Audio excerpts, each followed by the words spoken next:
Ya xudo, bo'lishi mumkin emas. 1127 ot kuchi. Aynan mana shu Lucidda jigar. Bu hozirgi kundagi elektromobillar ichidagi eng zo'rin aynan mana shu bo'ladi. Misol uchun tezlik bo'yicha Lamborghini, Ferrari'larmi? Aynan shunda undan ham tezlik bor. Ot kuchi undan ham ko'proq. Komfort bo'yicha Rolls-Royce, Cadillac'larmi? Aynan mashina o'shani komforti bor. Sulton Murod, jigar, o'zingiz bosib oling. Hech kimda yo'q mashinalarni o'zingiz haydashni yaxshi ko'rasiz. Uyaning lekin pulingiz bo'lib turib, meni yurgan mashinangizni qarang. Bo'ringizga olib ketmaysiz pulni. Aynan mashina bosib oling. Bu eng fulli Dream Edition. Bu O'zbekistonda menimcha bir dona bu pozitsiyasi. Undan oddiyroq pozitsiyalari bor. Zapas xodi tasavvur qiling 800 km ekan deyarli.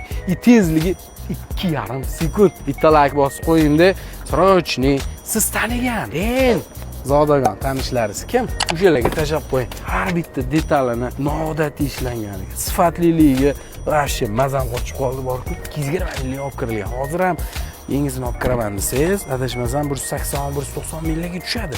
Hozir kundagi elektromobillarning eng luxurysi aynan mana shu bo'ladi. Atigi 7600 km yurgan. Haqiqiy Amerikanskiy. Buni sanoqli odamlargina tushunadi. 117 mingga berorlar.